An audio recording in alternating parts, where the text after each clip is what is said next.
ma mère m'a forcé à céder mon lieu de mariage à son enfant chéri et à falsifier ma signature pour voler le contrat. Elle pensait avoir gagné, mais ne savait pas que le propriétaire déteste les gens arrogants et sa vengeance a fait s'effondrer toute la famille instantanément. J'avais passé 2 ans à économiser pour le lieu de mariage de mes rêves, pour que ma propre mère le vole pour ma sœur, l'enfant chéri. Elle pensait avoir gagné, riant à mon nez. Mais elle ne savait pas que le propriétaire détestait les gamins arrogants et que sa vengeance serait plus impitoyable que tout ce que j'avais pu imaginer. Si vous avez grandi en tant que fille invisible, vous connaissez déjà le ton exact que ma mère utilisait chaque fois qu'elle prononçait le nom de ma sœur, Aurélie. Cela sonnait toujours comme un soupir de soulagement, une petite note musicale de fierté pure. Moi, d'un autre côté, j'étais juste Jeanne. Jeanne la fiable. Jeanne la raisonnable. Jeanne celle qui payait ses propres manuels universitaires tandis qu'Aurélie recevait une voiture neuve pour le simple fait d'exister et de maintenir une moyenne passable. Ma mère, Sylvie Dubois, ne faisait pas mystère de son favoritisme.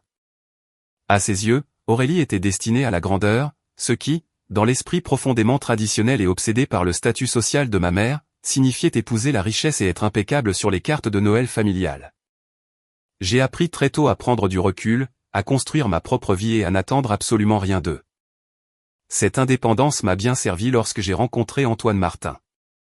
Antoine était tout ce que ma famille n'était pas. Ancré, farouchement loyal et complètement indifférent aux futilités superficielles. Nous avons construit une vie belle et tranquille ensemble. Je travaillais comme kinésithérapeute, et il était dessinateur en bâtiment. Nous n'avions pas de fonds fiduciaires, mais nous avions un compte d'épargne commun auquel nous contribuions minutieusement chaque mois pendant 3 ans pour pouvoir nous offrir le mariage de nos rêves. Et ce rêve avait un nom, le domaine de Bellefeuille. Situé dans les collines verdoyantes juste à l'extérieur de Lyon, le domaine de Bellefeuille n'était pas votre usine à mariage typique. On ne pouvait pas simplement jeter de l'argent au propriétaire et réserver une date. La propriété était un manoir historique du XIXe siècle, vaste et doté d'un jardin d'hiver en verre et fer forgé immaculé où se déroulaient les cérémonies. Il appartenait à monsieur Armand Lefebvre, un veuf excentrique de vieille richesse, d'environ 70 ans, qui ne louait le lieu que 12 fois par an. Il était notoirement strict. Il interviewait personnellement chaque couple. S'il sentait que vous traitiez sa maison familiale bien-aimée comme un fonds Instagram bon marché, il vous montrait la porte. Antoine et moi étions extrêmement nerveux lorsque nous nous sommes assis dans la bibliothèque lambrissée d'acajou de monsieur Lefebvre, sirotant du thé Earl Grey.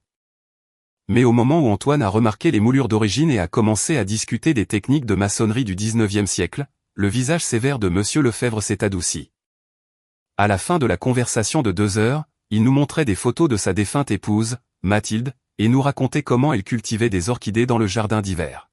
« Vous avez des cœurs paisibles », nous dit monsieur Lefebvre, tapant sa canne sur le sol. « J'aime ça. Mathilde aurait aimé ça. Le domaine est à vous pour le premier samedi de mai. Nous avons signé le contrat cet après-midi-là. Nous avons viré la compte non remboursable de 15 000 €, presque tout notre épargne de mariage, directement sur le compte du domaine. Je suis sorti vers la voiture et j'ai pleuré des larmes de joie. Pour la première fois de ma vie, j'avais l'impression d'avoir quelque chose qui m'appartenait entièrement, quelque chose de vraiment spécial qui ne pourrait pas être éclipsé. J'aurais dû m'en douter. 2 mois après avoir sécurisé le domaine de Bellefeuille, Aurélie s'est fiancée. Son fiancé était Marc Leroy, un développeur en technologie dont les parents possédaient la moitié des biens immobiliers de notre département. Marc était bruyant, ostentatoire et se vantait constamment de son portefeuille boursier. Ma mère était absolument euphorique. Soudainement, le fil de discussion familiale des Dubois fut inondé d'émojis de bagues de fiançailles et de messages en majuscules. Presque immédiatement, la machine à mariage d'Aurélie s'est mise en marche. Il n'y avait qu'un seul problème. Aurélie est impatiente, et la famille Leroy est exigeante. Ils ne voulaient pas de longues fiançailles. Ils voulaient un mariage somptueux et mondain dans exactement 6 mois. Dans l'industrie du mariage, réserver un lieu de luxe avec seulement 6 mois de préavis est pratiquement impossible. Aurélie a passé des semaines à traîner ma mère dans tous les clubs de golf, hôtels et complexes hôteliers dans un rayon de 80 km. Tout était complètement réservé. Les lieux qui avaient des ouvertures n'étaient pas assez grandioses pour les standards de la famille Leroy. Je suis resté discrète, planifiant tranquillement mes propres détails, refusant de m'engager dans la panique grandissante chez ma mère. Mais un prédateur trouve toujours sa proie éventuellement, et ma mère venait de se souvenir que j'étais assise sur le bien immobilier le plus exclusif et le plus convoité du département. Le piège fut tendu un sombre dimanche après-midi. Sylvie avait invité Antoine et moi à un dîner de famille. J'aurais dû reconnaître les signaux d'alarme en entrant et en voyant Aurélie déjà en pleurs sur l'îlot de cuisine, tamponnant son eyeliner parfaitement tracé avec un mouchoir, tandis que Marc se tenait derrière elle, massant ses épaules avec une expression de profonde détresse théâtrale. « Que se passe-t-il » demandai-je avec prudence, enlevant mon manteau. « C'est un désastre, Jeanne. » Ma mère soupira, se versant un généreux verre de chardonnay. Aurélie est dévastée. Les parents de Marc font venir 50 de leurs plus importants associés commerciaux de Londres, et il n'y a absolument aucun endroit pour les accueillir. Le club de golf est réservé. Les jardins botaniques sont réservés. Je suis désolé d'entendre cela, dit Antoine poliment. Peut-être repousser la date à l'année prochaine ? Aurélie haleta comme si Antoine venait de lui suggérer de descendre l'allée en sac poubelle. Je n'attendrai pas un an. La grand-mère de Marc a 88 ans. Elle doit voir ça. De plus, j'ai déjà acheté ma robe. C'est une collection de printemps. Ce doit être un mariage de printemps. Ma mère posa son verre de vin, ses yeux se fixant sur les miens avec la concentration précise et calculée d'un tireur d'élite. En fait, Jeanne, il y a une solution parfaite, et ce serait un si beau cadeau pour ta sœur. L'air dans la pièce devint glacial. Je regardai ma mère, puis Aurélie, dont les fausses larmes avaient instantanément disparu, remplacées par un regard avide et plein d'attente. Non, dis-je instantanément. Vous ne savez même pas ce que je vais demander, claqua ma mère. Vous voulez mon lieu ? Vous voulez le domaine de Bellefeuille ? La réponse est absolument, sans équivoque, non. Ma mère croisa les bras. Jeanne, soyez raisonnable. Toi et Antoine faites un petit truc intime. Vous invitez quoi, 80 personnes ? Bellefeuille peut accueillir 200 personnes. C'est un gaspillage d'espace pour votre petite réunion. Vous pourriez facilement organiser votre réception dans ce joli restaurant italien du centre-ville. Je paierai même les boulettes de viande. Antoine s'avança, la mâchoire serrée. Sylvie, nous avons payé un acompte de 15 000 €. Nous avons suivi un processus d'entretien rigoureux avec le propriétaire. C'est notre lieu. Oh, s'il vous plaît. Marc ricana, prenant enfin la parole. Je vous fais un chèque de 15 000 € tout de suite. Je vous en fais 20 000 pour vos ennuis. Nous avons besoin de cet espace, mec. Mes parents s'attendent à un luxe de premier ordre, pas à une salle de banquet délabrée. Aurélie mérite le meilleur. Et moi, non, demandai-je, la voix tremblante. J'ai économisé pendant des années pour ça. Aurélie n'a pas levé le petit doigt. Ne sois pas égoïste, Jeanne, cria ma mère, laissant tomber entièrement sa douce façade. Aurélie épouse la famille Leroy. Comprends-tu ce que cela signifie pour nous ? Les relations, le prestige. Ton mariage est mignon, mais soyons honnêtes. Ce n'est pas un événement mondain. Tu n'as pas besoin d'un jardin d'hiver. Aurélie en a besoin pour assurer sa place dans la famille de Marc. Je regardais la femme qui m'avait donné naissance, sentant une lourde et sombre réalisation s'installer dans ma poitrine. Elle ne demandait pas. Elle s'estimait en droit de l'avoir. Dans son esprit, tout ce que j'avais appartenait à Aurélie par défaut. Gardez votre argent, Marc, dis-je en attrapant mon manteau. Le contrat est à mon nom. Le mariage est en mai. Si tu veux un beau lieu, Aurélie, tu aurais dû commencer à chercher il y a 2 ans, comme moi. Viens, Antoine. On s'en va. Alors que je sortais par la porte, ma mère cria après moi. Tu es en train de ruiner la vie de ta sœur. Si tu ne cèdes pas ce lieu, tu ne fais plus partie de cette famille. Promis, criai-je en retour, claquant la porte derrière moi. Je pensais que c'en était fini. Je pensais avoir fixé une limite et que, malgré leurs caprices, ils n'avaient d'autre choix que de l'accepter. J'avais gravement sous-estimé la capacité de Sylvie Dubois à la tromperie. Une semaine plus tard, j'étais au travail, aidant un patient avec des étirements du genou, lorsque mon Apple Watch vibra violemment. C'était une succession rapide de SMS d'Antoine. Appelle-moi tout de suite. Jeanne, laisse tomber ce que tu fais et appelle-moi. Quelque chose ne va pas avec Bellefeuille. Je m'excusai pour aller à la salle de pause, mon cœur tambourinant contre mes côtes, et composait son numéro. Que s'est-il passé, dis-je, essoufflé. Je viens de raccrocher avec la gérante du domaine de Monsieur Lefebvre, dit Antoine, sa voix d'un calme mortel, masquant une fureur silencieuse. Elle appelait pour confirmer les dimensions du nouveau camion traiteur pour la réception d'Aurélie et Marc. Jeanne, ta mère a falsifié ta signature. Quoi? Je m'agrippais au bord du comptoir de la salle de pause, la pièce tournant autour de moi. Ta mère a envoyé un email au domaine, expliqua Antoine. Elle a créé une fausse adresse email ressemblant à la tienne. Elle a rempli une demande formelle de transfert de contrat, falsifiant ta signature numérique. Affirmant que tu avais une urgence médicale soudaine et que tu ne pouvais pas te marier, mais que ta sœur reprendrait la date pour que la compte ne soit pas perdue. Elle a même payé les frais de transfert. Je me sentis physiquement malade. L'audace pure, le niveau criminel de manipulation, ma mère avait en fait volé mon identité pour voler mon lieu de mariage. L'ont-ils approuvé, dis-je en m'étranglant, terrifié que mon rêve soit déjà envolé. Ils ont traité les documents hier, dit Antoine d'un ton sombre. Légalement, sur leur registre, le premier samedi de mai appartient désormais à Aurélie Dubois et Marc Leroy. Une rage, chaude et aveuglante, inonda mes veines. Ma mère pensait m'avoir déjoué. Elle pensait que je m'inclinerais et accepterais sans rien dire pour éviter une bataille juridique avec ma propre famille. Mais elle a commis une erreur de calcul catastrophique. Elle n'avait jamais rencontré Monsieur Armand Lefebvre. Antoine, dis-je, ma voix durcissant comme de l'acier. Prends la voiture. Nous allons au domaine tout de suite. Le trajet jusqu'au domaine de Bellefeuille fut un flou d'hyperventilation et un silence lourd et suffocant. Les articulations d'Antoine étaient d'un blanc pur alors qu'il serrait le volant, sa mâchoire fermement serrée. Je regardais par la fenêtre passager, voyant les immeubles de la ville s'estomper dans la verdure luxuriante et étendue de la campagne, sentant que toute ma réalité avait été fracturée. Vol d'identité. Ma propre mère. La femme qui m'avait coiffé quand j'étais petite avait froidement calculé un moyen de m'effacer numériquement, feignant une urgence médicale juste pour qu'Aurélie puisse avoir un jardin d'hiver pour impressionner une famille de millionnaires de la tech. Lorsque nous passâmes les immenses grilles en fer forgé du domaine, mon estomac se serra. Le gravier crissa bruyamment sous nos pneus, annonçant notre arrivée au vaste manoir du XIXe siècle. Nous n'attendîmes même pas que le moteur s'arrête complètement avant de sortir de la voiture et de monter les marches en calcaire. Je frappai violemment à la lourde porte en chêne. Un instant plus tard, Adèle Prévost, la gérante du domaine de Monsieur Lefebvre, stricte mais habituellement chaleureuse, l'ouvrit.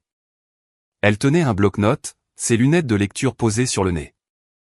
Quand elle me vit, toute couleur quitta son visage. « Jeanne ?» Adèle haleta, la main portée à sa poitrine. Elle me regarda comme si j'étais un fantôme, ses yeux parcourant ma silhouette parfaitement saine. « Qu'est-ce que vous faites ici ? » Votre mère. L'email disait que vous étiez aux USI avec une appendicite perforée. On nous a dit que vous alliez subir une chirurgie d'urgence. Appendicite perforée. Je lâchai un rire sombre et essoufflé. Sylvie n'avait pas seulement inventé une maladie vague. Elle avait concocté une crise médicale en bonne et due forme pour garantir que le domaine ne poserait pas trop de questions. Mon appendice va parfaitement bien, Adèle, dis-je, ma voix tremblant de rage contenue. Je ne vous ai jamais envoyé de mail. Je n'ai jamais autorisé de transfert. Ma mère a falsifié ma signature numérique et créé une fausse adresse email pour voler ma date de mariage pour ma sœur. La bouche d'Adèle s'ouvrit et se referma silencieusement avant qu'elle ne s'écarte, son attitude passant instantanément de choquée à strictement professionnelle. Vous devez tous les deux venir avec moi tout de suite. Monsieur Lefebvre est dans la bibliothèque. Nous la suivîmes dans le grand couloir, nos pas résonnant sur les sols en marbre. Quand Adèle ouvrit les lourdes portes en acajou de la bibliothèque, Monsieur Armand Lefebvre était assis dans son fauteuil à oreilles habituelles, sirotant une tasse de thé noir. Il leva les yeux, ses yeux bleus perçants se rétrécissant instantanément en me voyant. Adèle ne mâcha pas ces mots. Monsieur, il semblerait que nous ayons été victimes d'une grave fraude. Pendant les 20 minutes suivantes, Antoine et moi nous sommes assis sur le canapé en cuir et avons exposé toute l'affaire. J'ai montré à Monsieur Lefebvre mon permis de conduire. Je lui ai montré les emails horodatés de mon compte réel. Je lui ai fait écouter un message vocal enregistré de ma mère d'il y a 3 jours, soulignant parfaitement son ton sain et exigeant, complètement dépourvu de toute panique maternelle face à une fille prétendument hospitalisée. Pendant que je parlais, je vis la température dans la pièce chuter. Armand Lefebvre était un homme d'honneur à l'ancienne. Il méprisait le superficiel, le vantard et le malhonnête. En tant que riche propriétaire foncier, il avait passé toute sa vie à repousser les personnes arrogantes qui pensaient que leur argent leur permettait de plier le monde à leur volonté. Quand j'eus fini, un silence lourd plana dans l'air, rompu seulement par le tic-tac de l'horloge grand-père dans le coin. Armand posa sa tasse de thé avec un cliquetis sec contre la soucoupe. J'ai reçu des appels de votre sœur et de son entourage ces dernières 48 heures, commença Armand, sa voix dangereusement basse. Elle a informé mon personnel que l'historique bassin à Carpe-Coy était déprimant et a demandé qu'il soit vidé afin qu'elle puisse installer une piste de danse en plexiglas. Elle a également demandé si nous pouvions peindre en blanc la structure en fer forgé du jardin d'hiver de Mathilde parce que le métal noir d'origine du 19e siècle ne correspondait pas à son thème pays des merveilles hivernales. Antoine grimaça. Monsieur Lefebvre, je suis tellement désolé. Ne vous excusez pas pour les péchés d'une voleuse, jeune homme, interrompit Armand, levant une main. Il se pencha en avant, posant ses mains sur le pommeau argenté de sa canne. J'étais déjà en train de rédiger un email pour résilier leur contrat en raison de leur mépris grotesque pour cette propriété. Mais cette falsification, ce vol d'identité, l'utilisation de la maison de ma défunte épouse comme un pion dans un jeu pathétique de montée sociale. Il me regarda et, un instant, le propriétaire sévère s'évanouit, laissant place à une figure grand-paternelle farouchement protectrice. Jeanne, je suis profondément désolé que votre famille vous ait fait cela. Vous et Antoine êtes exactement le genre de personne que je souhaite marier sur ces lieux. Votre contrat est toujours valide. En ce qui me concerne, vous ne l'avez jamais abandonné. Merci, dis-je en m'étranglant, essuyant une larme solitaire de ma joue. Pouvons-nous juste? Pouvez-vous simplement leur envoyer un email et leur dire que le transfert est nul? Un sourire lent et terrifiant se répandit sur le visage buriné d'Armand. C'était le sourire d'un prédateur qui venait de sentir le sang. Oh, ma chère, nous pourrions envoyer un email, dit Armand d'une voix suave, ses yeux pétillant d'un amusement soudainement sombre. Mais où est la justice là-dedans? Votre mère a commis un crime pour vous voler. Elle croit avoir gagné. Elle croit pouvoir vous traiter comme un dommage collatéral et s'en aller trinquer avec ses nouveaux amis riches. Armand se leva, s'appuyant sur sa canne. Mardi prochain, Aurélie, son fiancé, votre mère et les parents du jeune homme doivent venir ici pour ce qu'ils appellent une visite de conception VIP. Ils veulent parader dans le domaine et étaler leur soi-disant nouveau lieu. Jeudi, nous les laissons venir au point. Antoine regarda Armand, un lent sourire narquois se formant sur son visage alors qu'il réalisait ce que l'homme âgé suggérait. Vous voulez les affronter en personne?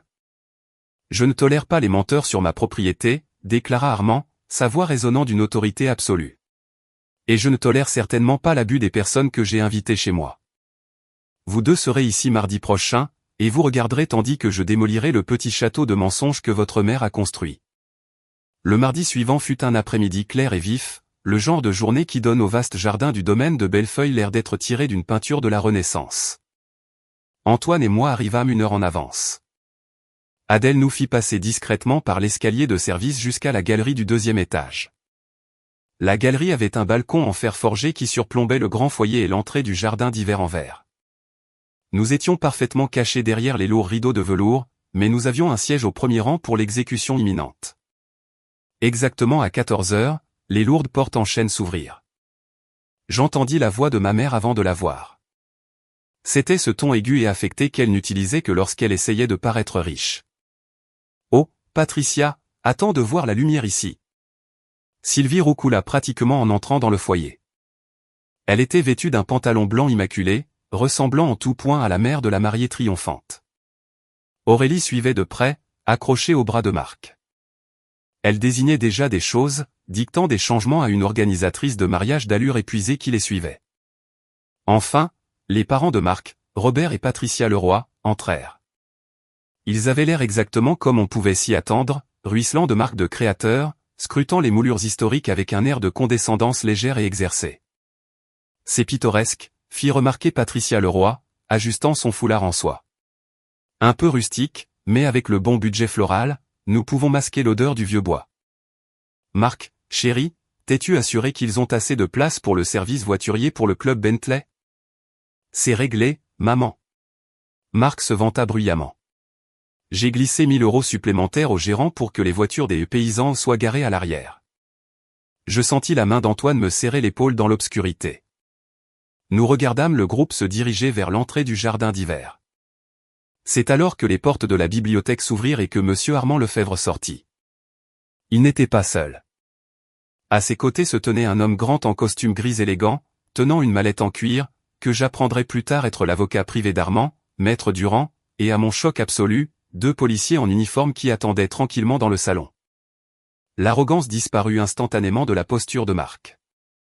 Patricia Leroy s'arrêta en plein milieu d'une phrase, ses yeux se posant sur les policiers. « Ah, monsieur Lefebvre » chanta ma mère, essayant de retrouver rapidement son aplomb. Elle afficha un faux sourire éblouissant et s'avança, tendant la main. « Je suis Sylvie Dubois, la mère d'Aurélie. Nous avons discuté par email concernant le transfert. Ce sont les Leroy. » Armand ne prit pas sa main. Il ne la regarda même pas. Il resta parfaitement immobile, sa canne appuyée devant lui, observant le groupe comme un juge regardant les coupables. « Madame Dubois, » dit Armand, sa voix résonnant sur les sols en marbre, forte et limpide. « Je sais très bien qui vous êtes, et je suis très au fait des emails. » Le sourire de ma mère vacilla légèrement, sentant l'hostilité immédiate. « Eh bien, oui, nous sommes ravis d'être ici. Nous avons de grands projets pour moderniser l'espace. Vous ne toucherez pas un seul brin d'herbe sur ma propriété. » Armand la coupa, sa voix claquant comme un fouet. Le silence qui suivit fut assourdissant. Aurélie recula physiquement et Marc s'avança, bombant le torse.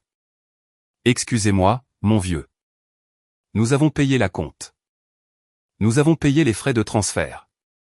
Nous avons un contrat. » Armand tourna son regard perçant vers Marc. « Vous avez un faux morceau de papier, monsieur Leroy. Rien de plus. » Armand fit signe à son avocat, maître Durand, qui s'avança et ouvrit sa mallette.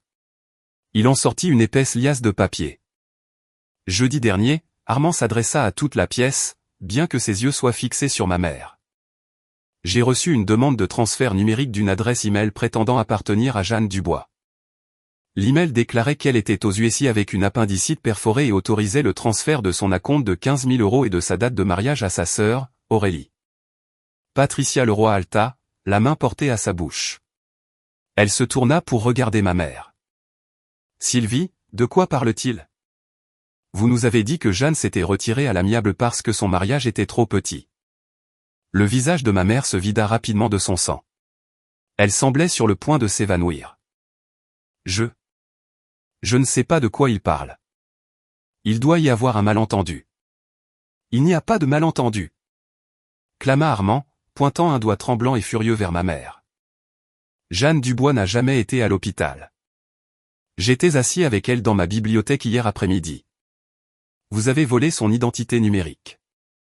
Vous avez falsifié sa signature sur un contrat juridiquement contraignant. Vous avez menti sur une urgence médicale pour voler son lieu de mariage simplement parce que vous pensiez que votre autre fille était plus méritante. Dans la galerie, mon cœur battait si fort que je pensais qu'il allait me briser les côtes. J'avais rêvé de tenir tête à ma mère toute ma vie. Mais voir Armand Lefebvre détruire méticuleusement sa façade devant les personnes même qu'elle essayait d'impressionner était un niveau de vengeance que je n'aurais pas pu imaginer. « C'est absurde !» cria Marc, son visage virant au rouge foncé. « Écoutez, vieil homme, je me fiche du drame familial. Si l'autre sœur veut de l'argent, je la paierai.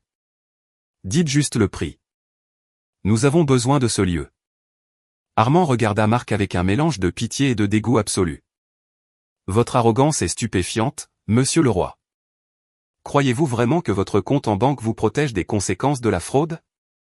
Je ne vous laisserai pas vous marier sur ma propriété même si vous m'offriez la lune. » Armand se tourna vers les policiers. « Officier, la femme en costume blanc est Sylvie Dubois. Maître Durand a compilé les journaux d'adresse IP, les documents falsifiés et les relevés de virements bancaires pour les frais frauduleux qu'elle a payés. Je porte officiellement plainte pour fraude par virement bancaire et intrusion. Je veux qu'il soit immédiatement retiré de mon domaine. » Le chaos éclata. Aurélie éclata en sanglots bruyants et laids, tapant du pied sur le sol en marbre. Marc commença à crier sur l'avocat, menaçant de poursuivre le domaine pour rupture de contrat, tandis que les policiers s'avancèrent calmement mais fermement pour séparer le groupe.